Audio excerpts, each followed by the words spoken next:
ಈ ಧರ್ಮಸ್ಥಳ ಬುರುಡೆ ಪ್ರಕರಣ ವಿಚಾರಕ್ಕೆ ಸಂಬಂಧಪಟ್ಟಂತೆ ಇವತ್ತು ಪ್ರಕಾಶ್ ರಾಜ್ ಅವರು ಒಂದು ಸುದ್ದಿಗೋಷ್ಠಿಯನ್ನ ಮಾಡಿದ್ರು. ಆ ಸಂದರ್ಭದಲ್ಲಿ ಅವ್ರು ಹೇಳ್ತಾ ಇರುವಂತದ್ದು, ನಾನು ಯಾವತ್ತೂ ಕೂಡ ಧರ್ಮಸ್ಥಳಕ್ಕೆ ಭೇಟಿ ಕೊಟ್ಟಿಲ್ಲ, ಜೊತೆಗೆ ಇಷ್ಟು ಮಾತ್ರ ಅಲ್ಲ, ಗಿರೀಶ್ ಮಟ್ಟಣ್ಣನವರನ್ನು ಕೂಡ ನಾನು ಭೇಟಿ ಮಾಡಿಲ್ಲ ಅಂತ ಹೇಳ್ತಾ ಇದ್ದಾರೆ ಪ್ರಕಾಶ್ ರಾಜ್ ಅವರು.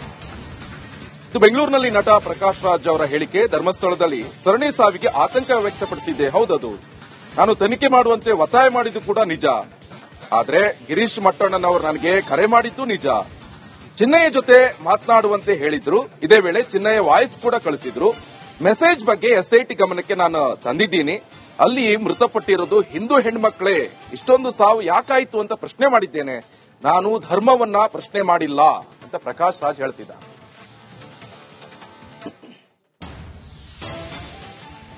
ಸದ್ಯ ಈಗಾಗಲೇ ಗಮನಿಸ್ತಾ ಇರಬಹುದು, ಈ ಪ್ರಕರಣ ಈಗ ಮತ್ತೆ ತಿರುವನ್ನು ಪಡೆದುಕೊಳ್ತಾ ಇದೆ. ಅದರಲ್ಲೂ ಕೂಡ ಪ್ರಕಾಶ್ ರಾಜ್ ಅವರ ಹೆಸರು ಕೂಡ ತಳಕಾಕೊಂತು. ಅದು ಕೂಡ 200 ಕೋಟಿ ವ್ಯವಹಾರ ವಿಚಾರಕ್ಕೆ ಸಂಬಂಧಪಟ್ಟಂತೆ ಡೀಲ್ ಅಂತಲ್ಲ, ಷಡ್ಯಂತ್ರ, ಇವೆಲ್ಲವೂ ಕೂಡ ಗೊತ್ತಾಗ್ತಾ ಇರುವಂತಹ ವಿಚಾರ. ನಾನು ಸ್ಪಷ್ಟನೆ ಕೊಡ್ತೀನಿ, ಇದ್ರ ಬಗ್ಗೆ ಸ್ವಲ್ಪ ಬಿಸಿ ಇದ್ದೀನಿ ಅಂತ ಹೇಳಿದ್ರು. ಇವತ್ತು ಇದೇ ವಿಚಾರಕ್ಕೆ ಸಂಬಂಧಪಟ್ಟಂತೆ ಒಂದು ಸುದ್ದಿಗೋಷ್ಠಿಯನ್ನ ನಡೆಸಿದ್ರು ನಟ ಪ್ರಕಾಶ್ ರಾಜ್. ಈ ಸಂದರ್ಭದಲ್ಲಿ ಹೇಳ್ತಾ ಇದ್ದಾರೆ, ನಾನು ಯಾವತ್ತೂ ಕೂಡ ಧರ್ಮಸ್ಥಳಕ್ಕೆ ನಾನೇನು ಭೇಟಿ ಕೊಟ್ಟಿಲ್ಲ, ಆದ್ರೆ ಈ ಗಿರೀಶ್ ಮಟ್ಟಣ್ಣ ಅವರನ್ನು ಕೂಡ ನಾನು ಭೇಟಿ ಮಾಡಿಲ್ಲ. ಫೋನ್ ಮಾಡಿದ್ದೀನಿ, ಮಾತನಾಡಿದ್ದೀನಿ, ಅದು ನಿಜ. ಆದ್ರೆ ಇಲ್ಲಿ ಹೆಣ್ಮಕ್ಳೇ ಮೃತಪಟ್ಟಿರುವುದು ಸಾಕಷ್ಟು ಅನುಮಾನ ವ್ಯಕ್ತವಾಗ್ತಾ. ಈ ಸಂದರ್ಭದಲ್ಲಿ ಎಸ್ಐಟಿ ಗಮನಕ್ಕೆ ತರುವಂತ ಪ್ರಯತ್ನ ಕೂಡ ಮಾಡಿದ್ದೆ. ಸೊ ಈ ಸಂದರ್ಭದಲ್ಲಿ ಇದೇ ವೇಳೆ ಚಿನ್ನಯ್ಯ ವಾಯ್ಸ್ ಕೂಡ ಕಳಿಸಿದ್ರು ನನಗೆ, ಗಿರೀಶ್ ಮಟ್ಟಣ್ಣ ಅವ್ರ ಜೊತೆ ಕೂಡ ನಾನು ಫೋನಲ್ಲಿ ಮಾತನಾಡಿದ್ದೇನೆ. ಚಿನ್ನಯ್ಯ ಜೊತೆ ಮಾತನಾಡುವಂತೆ ಹೇಳಿದ್ರು. ಸೊ ಎಲ್ಲ ವಿಚಾರಗಳನ್ನ ಹೇಳಿದ್ದಾರೆ ನಟ ಪ್ರಕಾಶ್ ರಾಜ್ ಅವರು. ಮೆಸೇಜ್ ಬಗ್ಗೆ ಎಸ್ಐಟಿ ಗಮನಕ್ಕೆ ನಾನು ಈಗಾಗಲೇ ತಂದಿದ್ದೀನಿ ಅಂತ ಹೇಳ್ತಾ ಇದ್ದಾರೆ.